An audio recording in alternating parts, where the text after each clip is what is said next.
오늘 말씀의 제목은 성령이 거하시는 주님의 성전입니다.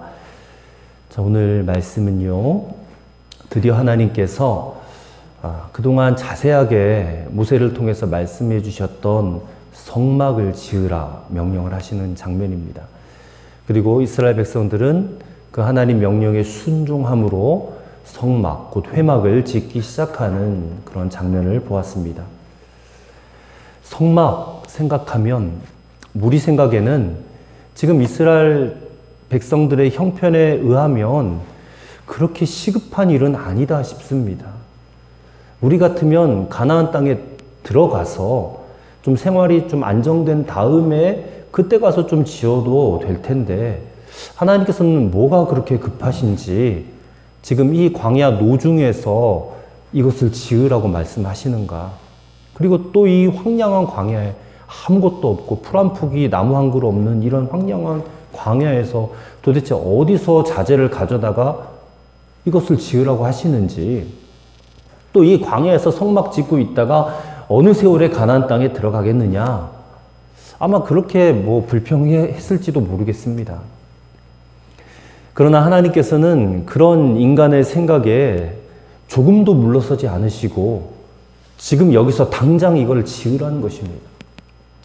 그리고 여행 중이니까 돌로 만든 어떤 건축물을 지으라는 것이 아니라 이동식 텐트로 지으라는 것입니다. 그래서 이게 첫 성전은 텐트입니다. 그래서 성막이라고 불렀어요. 회막이라고 불렀습니다. 하나님께서는 이스라엘 백성들이 그저 먹고 마시고 조금 더 편안하게 그렇게 광야길을 가는 것에 마음이 뺏기고 있는 것을 원하지 않으셨습니다. 먹고 마시고 잠자고 여행하는 것들은 다 육신적인 문제예요. 그리고 날마다 반복되어지는 문제이지만 그 반복되어지는 일상에서 그들은 승리하는 생활을 했어야만 합니다. 그러려면 반드시 죄사함을 받아야 되고, 그래서 하나님의 인도함을 받는 백성들이 되어야 했다는 것입니다. 그래서 그 문제를 해결하기 위해서 하나님은 이스라엘 자손들에게 성막을 지으라 말씀하고 계시는 것입니다. 성막은 하나님이 임재하시는 곳입니다. 하나님이 거하시는 곳이에요.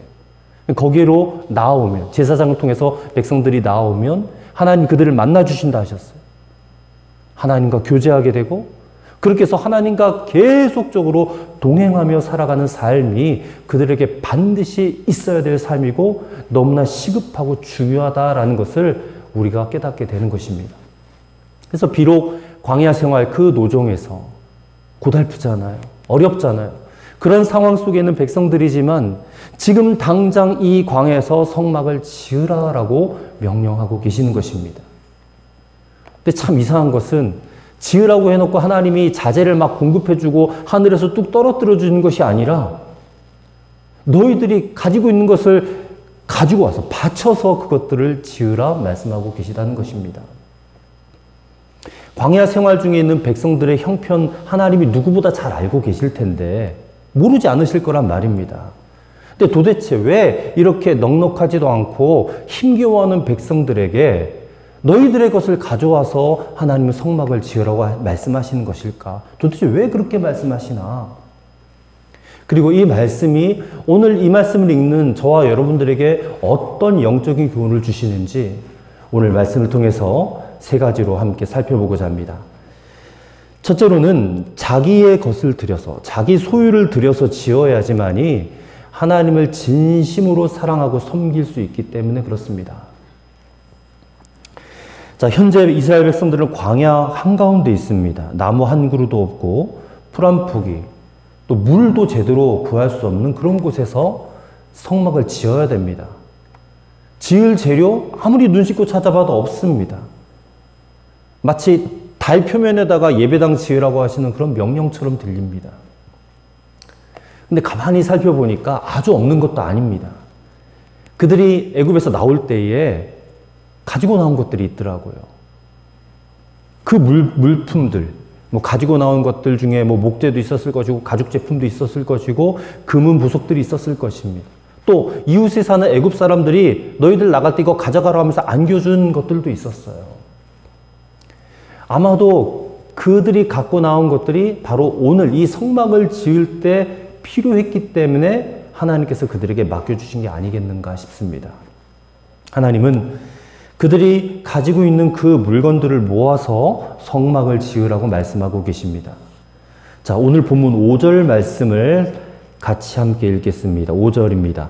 너희의 소유 중에서 너희는 여호와께 드릴 것을 택하되 마음에 원하는 자는 누구든지 그것을 가져다가 여호와께 드릴지니 곧 금과 은과 녹과. 그리고 그 밑으로 하나님께 바쳐야 될 목록들을 세세하게 말씀해 주고 계세요. 그러니까 하나님은 성막의 설계도만 모세에게 주신 것이 아니라 그들이 그 성막을 지을 수 있도록 들어갈 자재들도 구체적으로 말씀해 주셨다는 것입니다. 그리고 백성들도 그들이 소유한 그것들, 자재들을 생각해 보면 사실은 모두 다 하나님께서 그들에게 주신 것들이에요. 잠시 그들에게 맡겨놓으신 것이다 라는 겁니다. 우리는 이 대목에서 성경이 말씀하시는 물질관을 깨닫게 됩니다. 우리 손에 들려있는 모든 것들은 다 주인 되시는 하나님의 것이다 라는 것을 깨닫게 되는 것입니다. 근데 하나님께서는 이 세상의 모든 것들을 당신이 쥐고 계신 게 아니라 우리에게 다 맡겨주셨어요. 왜 맡겨주셨냐면 그것을 관리하라고 맡겨주신 것입니다. 그래서 우리는 하나님이 맡겨주신 것을 잘 관리하는 청직이다라는 것이죠. 그러므로 우리는 항상 주인 되신 하나님의 의중을 살펴야 돼요. 하나님이 무엇을 요구하시는지. 그리고 뭔가를 요구하신다면 언제든지 우리의 것들, 사실 우리 것도 아니지만 우리가 가지고 있는 것들을 하나님께 드려야 될 뿐만 아니라 평상시에도 내가 갖고 있는 모든 것들을 주의 영광을 드러내는 일에 사용할 줄 아는 자가 되어야 할 줄을 믿습니다. 이게 지혜로운 자지요. 그렇다면 하나님께서는 왜 이스라엘 백성들에게 성막을 짓기 위한 헌물을 드리라고 했는가? 그것은 물질이 가는 곳에 마음이 따라가기 때문에 그렇다는 것입니다. 이게 신약 성경의 교훈이잖아요. 내 보물이 있는 곳에 내 마음도 있다. 예수님 말씀하셨어요.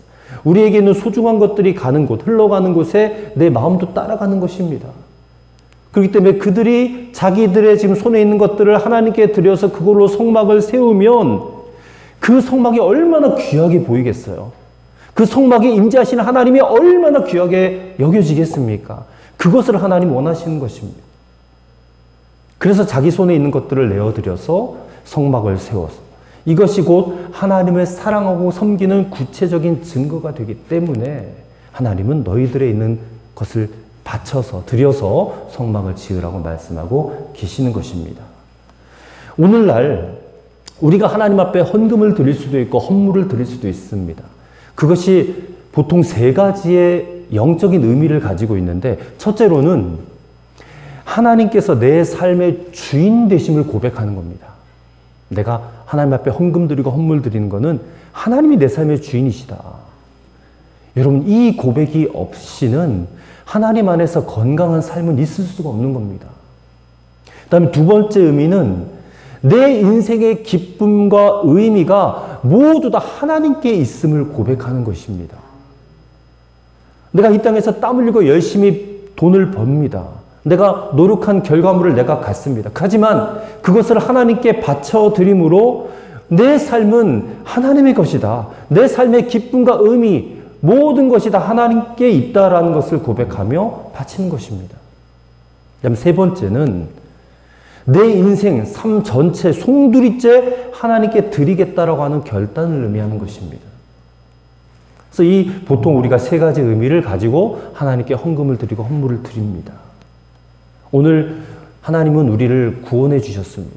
예수 그리스도 독생자를 보내주셔서 우리의 생명과 영혼을 구원해 주셨습니다. 하나님은 우리 자신의 죄사함과 구원을 위해서 당신의 가장 소중한 것을 투자하신 것입니다. 그렇다면 우리는 하나님께 어떻게 해야 될까요?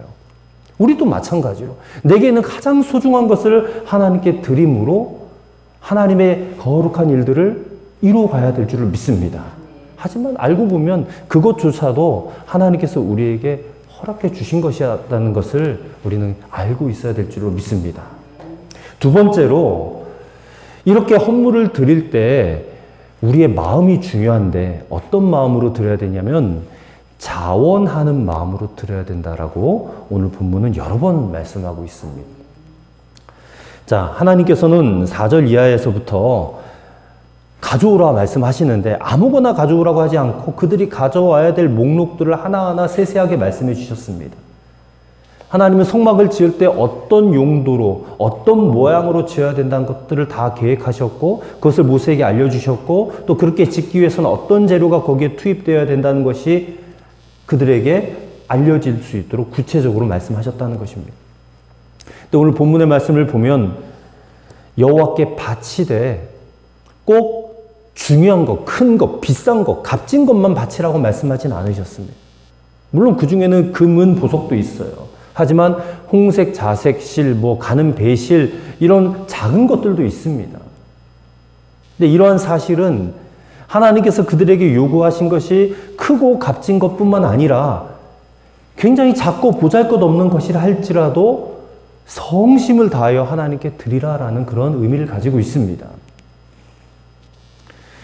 하나님께 드리는 헌물에 있어서 요구되는 가장 근본적인 정신은 바로 자원하는 마음입니다. 우리가 알다시피 하나님은 우리가 뭐 드리지 않아도 무엇 하나 부족함이 없으신 분이십니다. 그러므로 그분께는 자신의 어떤 필요를 위해서 우리에게 뭔가를 요구하진 않으신다는 겁니다. 다만 이 땅에서 하나님의 뜻을 이루고 또 하나님의 나라를 확장해 가기 위해서 이에 필요한 것들을 요구하실 때가 있다는 것입니다. 그래서 성경을 읽어보면 하나님께서는 내게 나오는 자는 빈손으로 나오지 말지니라. 출애굽기 23장 15절 또 34장 20절에 그런 말씀을 하셨고 또 무릇 자원하여 하나님께 바칠지니라 라고 말씀하고 계십니다. 신약에서 보면 사도 바울이 이 부분에 대해서 이렇게 권면하고 있습니다. 고린도 후서 9장 7절 말씀에 각각 그 마음에 정한 대로 할 것이요 인색함으로나 억지로 하지 말지니 하나님은 즐겨내는 자를 사랑하시느니라 라고 말씀하고 있습니다. 여러분 아무리 하나님께 많은 것을 바치고 또 소중한 것을 바친다 할지라도 그것이 진정 내 마음에 감동이 되고 내 마음에 자원하는 것이 아니라면 드리는 헌물의 의미가 퇴색되어지고 상실되어져 버린다는 것입니다. 여러분 우리는 하나님의 은혜에 감동하여 드리는 것이 되어야 돼요. 그래야 온전한 헌물이 될 수 있다는 것입니다. 오늘 이스라엘 백성들이 성막을 지을 때 하나님이 가져오라고 했지만 그들이 하나님 앞에 드릴 때에 억지로 드린 것 아니에요. 드리기 싫은데 막 하나님 드리니까 어쩔 수 없이 드리는 게 아니에요. 21절의 말씀을 보시면 마음이 감동된 모든 자와 자원하는 모든 자가 와서 회막을 짓기 위하여 예물을 드렸다. 그렇게 말씀하고 있어요. 하나님의 은혜에 감동됐다 그 말이에요. 우리가 하나님 앞에 헌물과 헌금을 드릴 수 있는 힘은 감동입니다. 하나님이 여러분의 마음에 은혜를 주시고 감동을 주셔야지 헌물을 드릴 수가 있어요. 그렇게 드린 헌물을 하나님 기쁘게 받으신다 그 말입니다. 그리고 29절 말씀도 보세요.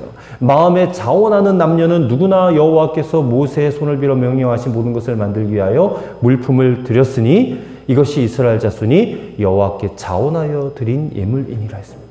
자원하여 드렸다. 그리고 사실 35장부터 36장까지의 말씀을 보면 계속해서 반복되어지는 단어가 나오는데 그게 바로 가져왔다라는 단어예요.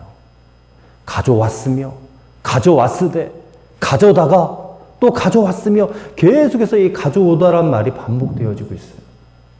이렇게 헌물이 계속해서 백성들이 가져오다 보니까 이게 양이 너무 많아지는 거예요. 그래서 모세가 명을 내립니다. 예물 그만 가져오라고. 그만 가져오. 여러분 36장 5절 말씀 보세요. 우리가 다음 주에 보겠지만 36장 5절 말씀 보시면 모세에게 말하여 이르되 백성이 너무 많이 가져오므로 여호와께서 명령하신 일에 쓰기에 남음이 있나이다 그랬습니다.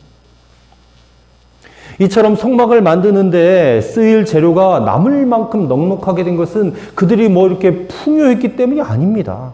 오히려 그들은 이 광야에서 사실 어떤 그 생필품조차도 구하기 힘든 상황에 있는 사람들이었어요. 근데 그럼에도 불구하고 이처럼 하나님의 명령 따라 성막을 짓는 일에 그들의 가진 것을 아낌없이 하나님 앞에 자원하는 마음으로 드렸다는 것입니다.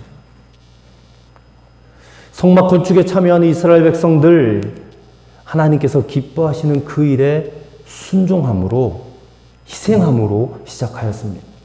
어려운 광야 생활에도 불구하고 이 명령을 준행하였다는 것입니다. 그리고 자신들의 소유를 자원함으로 하나님께 드려서 그들이 하나님을 향한 사랑을 고백하였습니다. 이렇게 드린 헌물이 그들의 신앙 고백이 되었음을 우리는 분명히 기억해야 될 줄로 믿습니다. 하나님께서는 그 드려진 예물 자체만 보시는 것이 아닙니다. 드리는 자의 마음을 받으시는 겁니다. 그 마음을 인하여서 드려진 예물은 이제 하나님의 구원 사역에 쓰고도 남음이 있도록 풍성하게 만들어 주신 줄로 믿습니다. 예물이 많던 적던 간에 자원하는 마음으로 드린 예물이어야 해요. 그래야 하나님이 그 예물을 통해서 당신의 일을 넉넉하게 이루시는 것입니다. 대표적인 케이스가 오병이어 예물 아닙니까? 그 보리떡 5덩이와 물고기 2마리가 얼마나 큰 것이겠어요, 사실.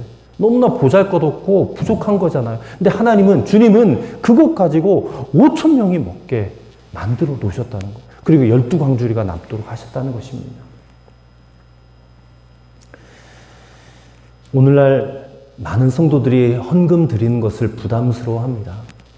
사실 그 이유는 헌금에 대한 안 좋은 기억들이 있기 때문에 그렇겠지요. 또 경제적으로 많이 어렵고 힘드니까 그런 이유 때문이지도 할 것입니다. 하지만 본질은 그게 아닙니다. 헌금 부담스러워하는 본질은 바로 나와 하나님과의 관계에 문제가 생겼기 때문에 그래요. 내 생활이, 내 경제적으로 아무리 힘들고 어려워도 하나님과 관계가 문제없는 사람이라면, 즉 내가 하나님을 사랑하고 하나님의 은혜와 사랑을 충분히 받고 있는 사람이라면 하나님 앞에 드리는 것 기쁨으로 드립니다. 가난한 과부가 2렙돈을 드렸잖아요. 예수님이 연복의 옆에서 그걸 지켜보고 계셨단 말이에요. 많은 사람들이 와서 헌금을 넣고 또 부유했던 바리새인들도 엄청난 헌금을 넣는 걸 다 보고 계셨는데 예수님이 판단하시기를 저 가난한 과부가 모든 사람들 중에 가장 많이 헌금하였다 그랬어요.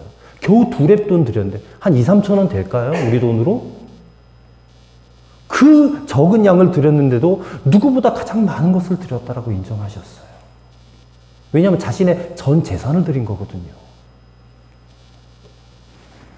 주님을 사랑하는 마음으로, 하나님을 사랑하는 마음으로 드렸기 때문에 그 예물이 값진 것이고 주님은 가장 크게 받으셨다라고 생각을 합니다. 오늘날 많은 설교자들이 기피하는 이야기입니다. 하지만 저는 이 시간을 빌어서 꼭 말씀을 드리고 싶은 내용이 11조에 대한 말씀이에요. 오늘날 11조 논쟁이 있는 것 여러분 아실 겁니다. 11조가 구약의 율법이니까 우리는 신약 시대를 사는데 뭐 굳이 11조를 드려야 되냐? 지키지 않아도 되는 것 아니냐? 그렇게 논쟁하자는 사람들이 있습니다. 근데 그런 말에 여러분 절대 휘둘리지 마시기 바랍니다. 절대 아닙니다. 11조는 구약의 율법으로 끝난 것이 아니라 내가 하나님을 사랑하느냐 안 사랑하느냐, 내가 하나님을 믿느냐 안 믿느냐, 신앙의 문제입니다. 만약에 하나님이 정말 믿어지지 않는 사람에게 11조를 내십시오, 드리십시오 그렇게 말을 한다면 이 사람은 하나님이 믿어지질 않는데 그 말이 마치 칼만 안 든 강도처럼 느껴질 거예요. 칼만 안 든 강도처럼. 근데 실제로 하나님이 믿어지는 사람에게 11조를 하십시오, 11조를 하십시오 그런데 드리지 않아요. 그러면 뭡니까? 그것은 하나님의 것을 내 것이라고 여기는 죄를 짓는 것입니다. 우리가 다 잘 아는 말라기서 3장 8절 말씀을 들어보십시오. 사람이 어찌 하나님의 것을 도적질하겠느냐? 그러나 너희는 나의 것을 도적질하고도 말하기를 우리가 어떻게 주의 것을 도적질하겠나이까 하는도다. 이는 곧 11조와 헌물이라 말씀하고 있습니다. 뭐 이 말씀을 가지고 그거는 11조를 말하는 것이 아니다라고 따지는 분들도 계시긴 하더라고요. 근데 분명히 우리 성경에는 하나님의 것은 11조다라고 그랬어요.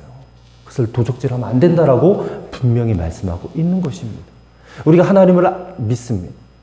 예수 그리스도의 십자가의 대속의 은혜도 다 받았습니다.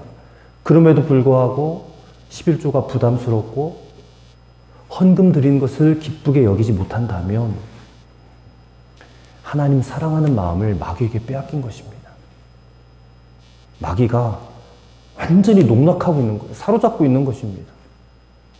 여러분, 우리 자신을 한번 돌아보시기 바랍니다.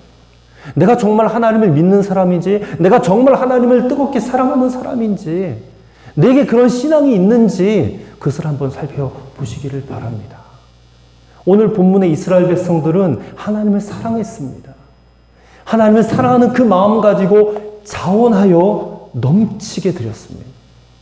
저는 이 모습을 보면서 오늘 이게 저의 모습이 되기를 소망합니다. 여러분의 모습이 되기를 간절히 축복합니다. 우리가 얼마를 하나님께 드리느냐, 이게 중요한 것이 아닙니다. 우리가 어떤 마음으로, 곧 하나님 사랑하는 마음으로, 자원하는 마음으로, 인색한 마음이 아니라 즐겨내는 마음으로, 기쁜 마음으로 그렇게 드렸으면 좋겠습니다.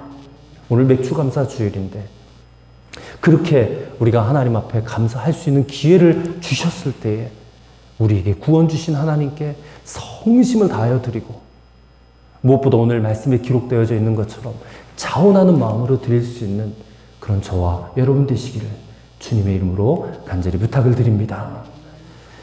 그 다음에 세 번째로, 내 마음을 성령이 거하시는 주님의 성전으로 세워야 할 것입니다. 자, 사실 오늘 본문에 드러난 이 영적인 교훈은 바로 이 세 번째 말씀에 담겨져 있습니다. 이스라엘 백성들은 하나같이 전 백성, 전 공동체가 자원하는 마음으로 하나님의 명령대로 성막을 짓는데 그들의 모든 것을 드렸다는 것을 강조를 했습니다. 근데 이 내용을 가지고 우리가 깨달아야 될 교훈이 있다면, 물론 헌금을 어떻게 드려야 된다, 마음을 다해야 드려야 된다, 이런 내용들도 있지만 더 중요한 게 있습니다. 저들이 성막을 성심을 다하고 자원함으로 예물을 드려서 아름답게 세웠듯이 오늘 우리도 그렇게 성전을 세워야 된다, 그 말입니다. 근데 성전이 눈에 보이는 건물을 의미하는 것이 아니거든요. 그리스도인들은 자기 자신이 성전임을 알아야 돼요. 내가 성전이다. 자, 고린도 전서 3장 16절 말씀 들어보십시오. 너희가 하나님의 성전인 것과 하나님의 성령이 너희 안에 거하시는 것을 알지 못하느뇨 했습니다. 우리가 하나님의 성전이라는 거예요. 왜요? 우리 안에 하나님의 성령님이 거하시기 때문에. 고린도전서 6장 19절에도 비슷한 말씀이 있습니다. 너희 몸은 너희가 하나님께로부터 받은 바 너희 가운데 계신 성령의 전인 줄 알지 못하느냐. 너희는 너희의 것이 아니니라 했습니다. 우리가 성령의 전, 성령이 거하시는 하나님의 성전이다라고 분명히 말씀하고 있다는 것입니다. 이 말씀은 우리 그리스도인들 개인 안에도 성령님이 계시고 또 교회 공동체 안에도 성령님이 거하고 계시다라는 것을 말씀하고 있는 것입니다. 교회 건물만 번듯하게 지어놓고 사람만 많이 모였다고 성전이 되는 것이 아닙니다. 그 안에 성령님이 거하시느냐 안 거하시느냐, 이게 중요한 문제라는 것이죠. 그렇다면 우리가 모이는 이 교회라는 이름으로 모이는 이 모임 가운데 성령님이 거하시기를 우리는 사모해야 됩니다. 이 성령님이 거하시되 충만히 거하심으로 성령님이 주시는 은혜가 충만하고 기쁨이 충만하고 감사와 감격이 충만한 그런 예배 모임과 교회 모임이 되기를 우리가 힘써야 된다, 그 말입니다. 이게 바로 우리 마음의 성전을 세우는 것입니다. 오늘 예수님을 믿는 저와 여러분의 마음 가운데 성령님이 거하십니다. 그러므로 우리는 다 주님의 성전 되었음을 믿습니다. 그렇다면 우리 안에 성령님이 거하시기 때문에 그 성령님의 도우심으로 우리는 항상 주 하나님을 바라봐야 돼요. 주 하나님을. 우리가 주 하나님을 바라보는 그런 자가 되어야 돼요. 그래야 우리 안에서 일어나는 여러 가지 분노와 시기심과 혈기와 욕망대로 살지 않을 것입니다. 그래야 하나님이 우리에게 부어주시는 은혜를 쏟아버리지 않게 될 것입니다. 그래야지만이 우리가 성령님을 근심하지 않게 할 줄로 믿습니다. 우리는 평소에 주님이 내 안에 거하시는지 항상 확인하는 습관을 가져야 됩니다. 지금 코로나19 바이러스 때문에 전 세계적으로 어마어마한 피해를 입었고 또 사람들의 삶의 방식 또한 엄청나게 달라졌습니다. 이제는 뭐 마스크 쓰고 다니지 않으면 안 되는 세상이 됐어요.